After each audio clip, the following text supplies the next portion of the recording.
If you're new to us, by the way, we're the Pixelists. We talk a lot of Critical Role, and what we like to do is a brief recap, if you'll allow me to use the word brief, before each episode, before we dive into the discussion and the theory crafting portion of the podcast. And we actually cut that recap out and host it separately on YouTube for your recap convenience. So if you find yourself on that video, check down in the description box or the comments for the link to the full podcast. And struggled through that. I feel like I haven't said that blurb in a while. Anyway, but yeah. So without further ado, though, let us jump into the recap of episode 30 of Campaign 3 of Critical Role, Reunion and Revelation. Okay, so the episode picks up with the party traveling across the Hellcatch Valley and their two crawlers headed toward the Callaway layaway.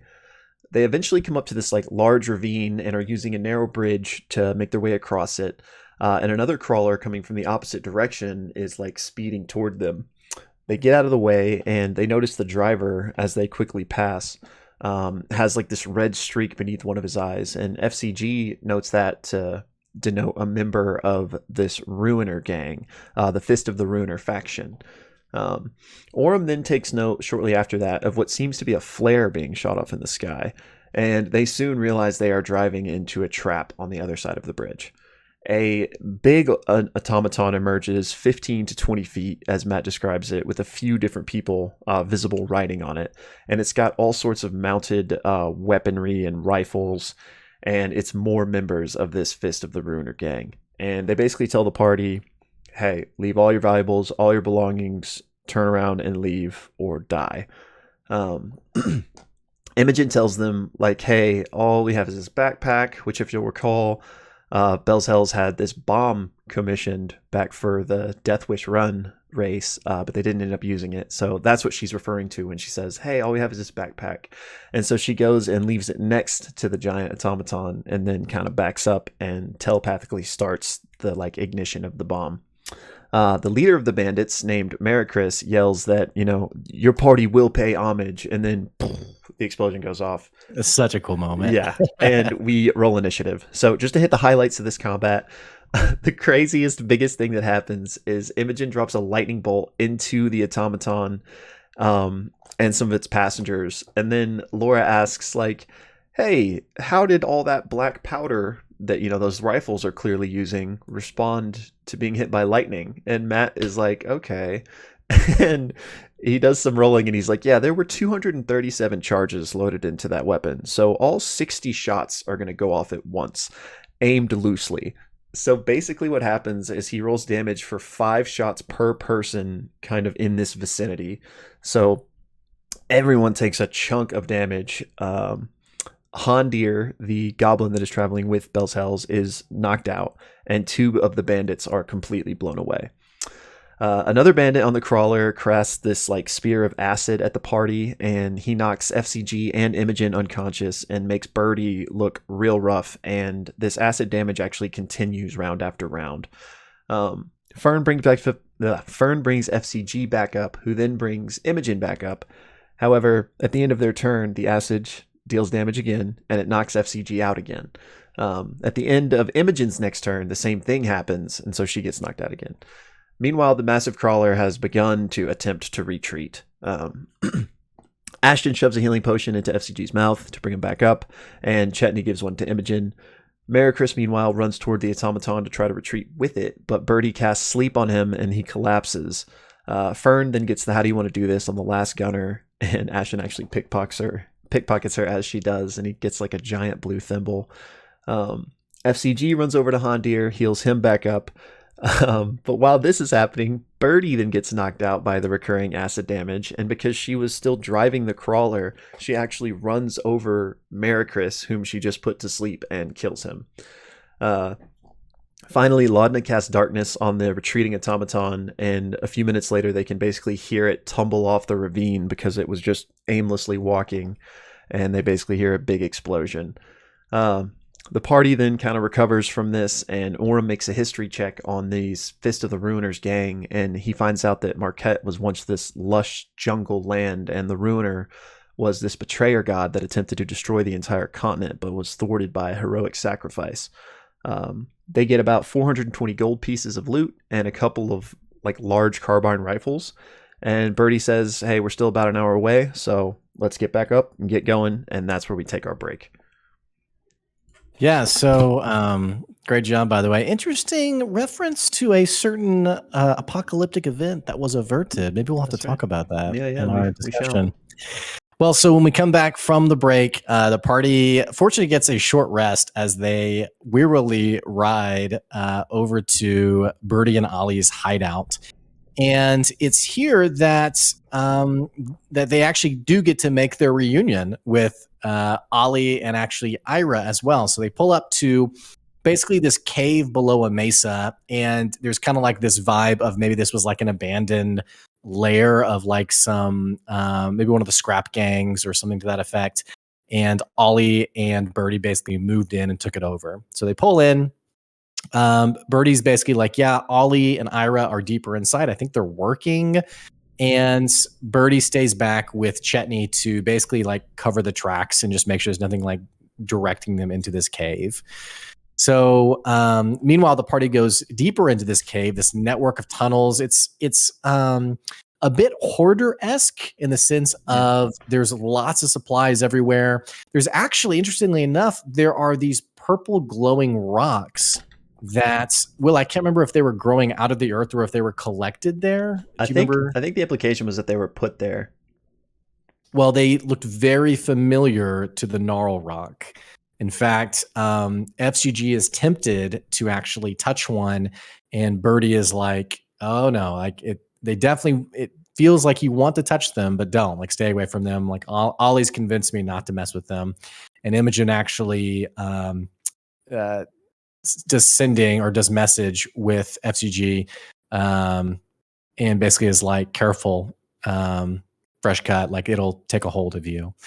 And he's like, "I wasn't going to touch it. I was just curious." But we may see that again in a maybe next episode.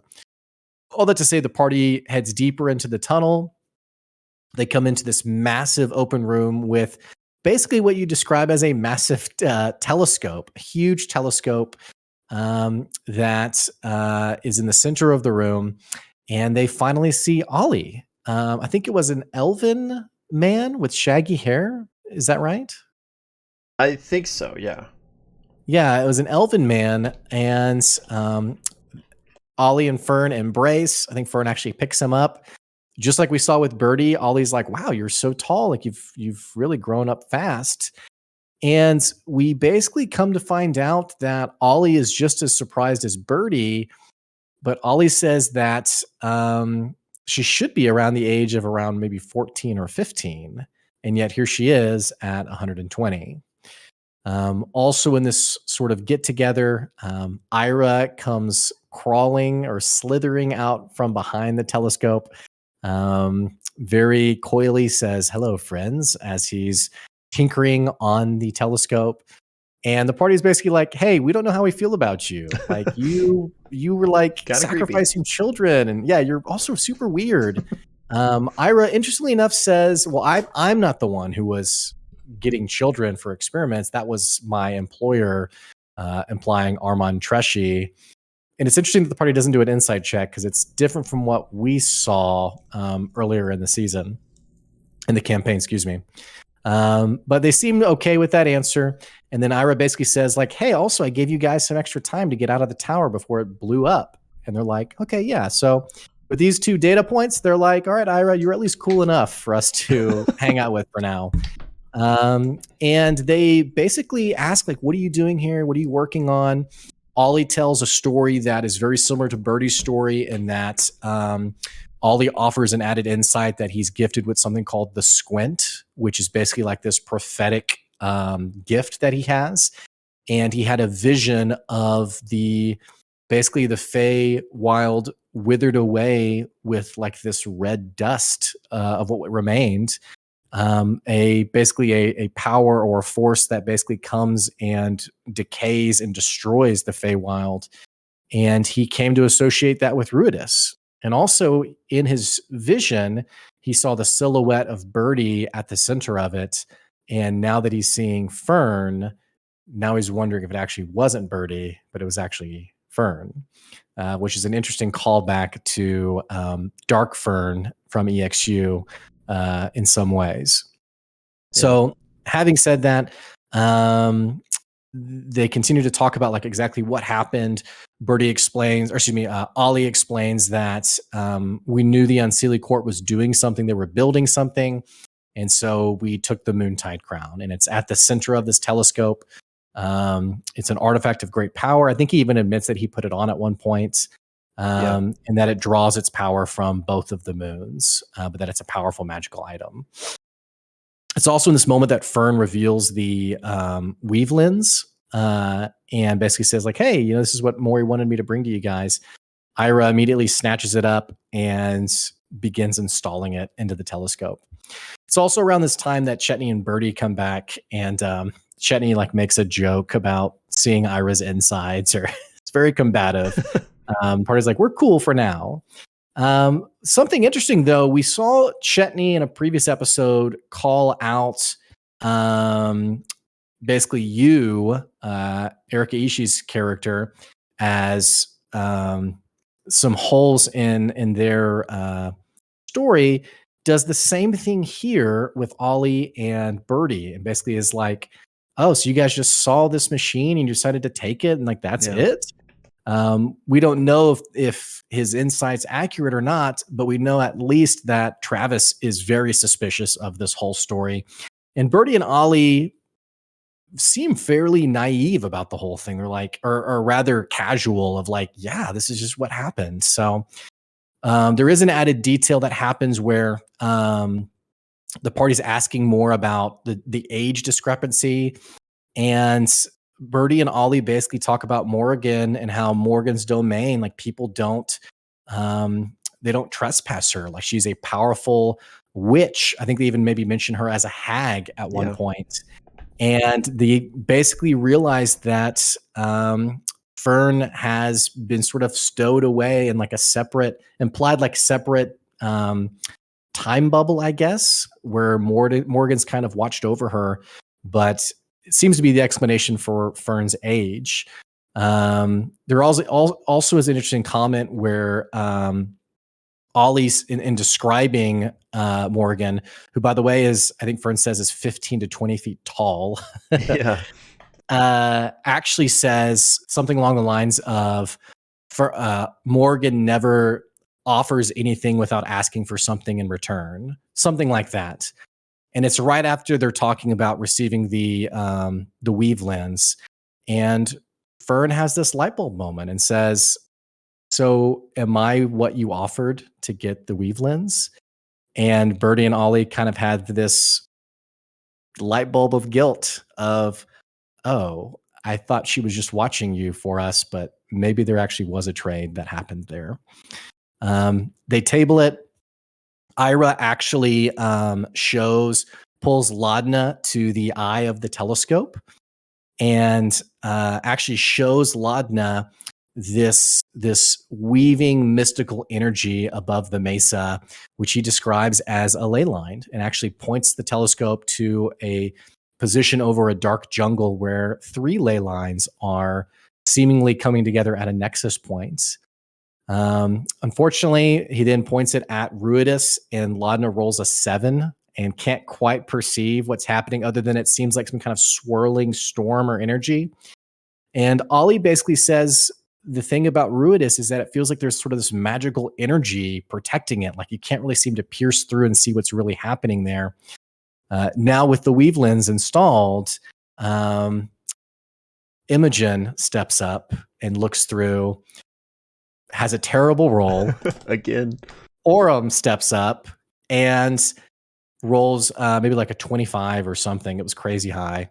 And I think Matt was even like, super pissed about this high roll. And Orem was like, I'm just going to keep bringing it up as this campaign goes on. But has this cool moment where he grabs Imogen, pulls her in to look through the telescope, and piercing through this red swirling storm is a glint in the image. She peers closer, and there she sees on Ruidus a city in the storm. And that's where this episode ended. episode 30 of campaign 3 of Critical Role, Reunion and Revelation. Say what? Yep. So if you're checking out just the recap, you can click the link to get our full discussion. And heck, we want to know what you think of this crazy twist ending. Having said that, Will, let's dive in.